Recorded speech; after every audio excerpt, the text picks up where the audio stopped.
Hi all, welcome back to my channel. So आज की इस वीडियो में हम लोग हमारे चैप्टर नंबर 2 जो कि हमारा बैंकिंग है उसका हम लोग क्वेश्चन नंबर 3 और 4 दो क्वेश्चन को आज इस वीडियो में हम लोग सीखने वाले हैं।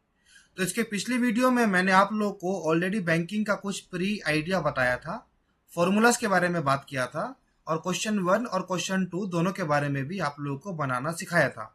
तो आज के वीडियो में हम लोग हमारे क्वेश्चन 3 और क्वेश्चन 4 को सॉल्व करना सीखने वाले हैं। तो यहाँ पर मैंने ऑलरेडी मेरा क्वेश्चन नंबर 3 लिख लिया है, तो अब हम इसको सॉल्व करना चालू करते हैं। सबसे पहले बोला है किरण डिपॉजिटेड 200 रुपीज पर मंथ। जब भी आपको कुछ अमाउंट पर मंथ के बारे में बात करेगा, इसका मतलब वो आपका प्रिंसिपल अमाउंट होगा। तो यहाँ पर आप प्रिंसिपल पी को 200 लिख दोगे। फिर कितना दिन के लिए बोला है, 436 मंथ। जब भी आपके टाइम के बारे में बात करेगा उसको हम लोग एन में सेव करेंगे और एन का जो वैल्यू होगा वो हमेशा किस वे में होगा, वो हमेशा आपके मंथ के वे में होगा। यानी इस क्वेश्चन में तो हमारे पास मंथ दिया था तो कोई दिक्कत नहीं है, लेकिन अगर ये ईयर का वैल्यू में देता तो हम लोग को उसको मंथ में कन्वर्ट करना पड़ता, तब हम उसको फॉर्मूला में यूज कर पाते। क्या बोला है, for 36 month in a bank recurring deposit account if the bank pays interest at a rate of 11 per annum। यानी जो इंटरेस्ट है यानी आर है वो बैंक मेरे को पे करेगा 11% का। Find the amount she gets on maturity. यानी हम लोग को इस क्वेश्चन में मेच्योरिटी वैल्यू के बारे में बात किया है, मेच्योरिटी वैल्यू का वैल्यू निकालने के लिए बोला गया है। तो मेच्योरिटी वैल्यू का वैल्यू निकालने के लिए सबसे पहले हम लोगों को यहाँ पर हमारा इंटरेस्ट का वैल्यू निकालना पड़ेगा। हमारे पास फॉर्मूला है interest equal to p into n plus one by 2 into 12 into r by 100। ये मेरा इंटरेस्ट का फॉर्मूला है जो कि मैंने आप लोगों को पिछले वीडियोस में ऑलरेडी डिटेल्ड वे में बात किया था। आप लोग सिर्फ इस फॉर्मूला को याद रखो। इस फॉर्मूला में हम लोग क्या करेंगे, जो जो क्वेश्चन में वैल्यूज गिवन है उसको यहाँ पर सिर्फ पुट करेंगे। पी का वैल्यू है 200, एन का वैल्यू है 36, एन प्लस वन यानी 36 प्लस वन यानी 37 बाई 2 इंटू 12 इंटू आर का वैल्यू है 11 बाई 100। मैंने यहाँ पर जो जो वैल्यू क्वेश्चन में गिवन था वो सारा वैल्यू मैंने यहाँ पर पुट कर दिया। अब हम इसे सॉल्व करेंगे। यहाँ पर मेरा 2 0 से कैंसिल आउट हो गया, 2 2 से कैंसिल आउट हो गया, 12 से 36 तीन बार में कैंसिल आउट हो गया। यानी मेरे पास कितना बचा, 3 इंटू 37 इंटू 11 यानी 33 इंटू 37। जब हम 37 को 33 से इंटू करेंगे तो हमारे पास में आएगा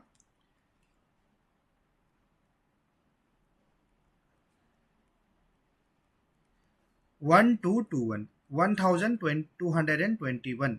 क्या आया, हमारा इंटरेस्ट का वैल्यू आया। हम लोगों ने यहां से हमारा इंटरेस्ट का वैल्यू फाइंड आउट किया। क्वेश्चन में बोला था हम लोग को उसका मेच्योरिटी वैल्यू कितना होगा। तो मेच्योरिटी वैल्यू का जो फॉर्मूला है वो है मेरा P इंटू एन प्लस आई। तो यहां से हमारा P कितना गिवन था क्वेश्चन में, हमारे पास की P गिवन था 200, 200, N गिवन था 36 और I हम लोगों ने फाइंड आउट किया 1221। यानी यहां पर आएगा हमारा 36 टू जा 7200 प्लस 1221, तो आपके पास आएगा 8421 जो है 8421 ये हमारा है मेच्योरिटी वैल्यू। ठीक है, ये हमारा फाइनल मेच्योरिटी वैल्यू आया हमारा क्वेश्चन नंबर 3 का। अब हम हमारे क्वेश्चन नंबर 4 को सॉल्व करने वाले हैं। क्वेश्चन नंबर 4 ऑलरेडी मैंने यहाँ पर लिख दिया है। क्वेश्चन को पढ़ते हैं और सॉल्व करते हैं। सबसे पहले बोला है Hanif has a cumulative bank account and deposit 600 rupees per month. Hanif जो है 600 रुपया पर मंथ डिपॉजिट करता है, कितना दिन के लिए, for a period of 4 year. यानी जब भी पर मंथ के बारे में बात करेगा यानी वो मेरा पी अमाउंट है, पी का वैल्यू है मेरा 600 रुपीज। एन यानी टाइम, क्वेश्चन में टाइम गिवन है 4 ईयर। जब भी हमारे पास क्वेश्चन में ईयर गिवन रहेगा सबसे पहले हम उस ईयर को मंथ में कन्वर्ट करेंगे, यानी मेरे पास एन का वैल्यू आएगा 48 मंथ। फिर हमारे पास क्वेश्चन ने बोला है if he gets 5880 as interest. इसका मतलब इस क्वेश्चन में मुझे इंटरेस्ट भी गिवन है 5,880 रुपीज। ये मेरा क्या है, इंटरेस्ट का अमाउंट है।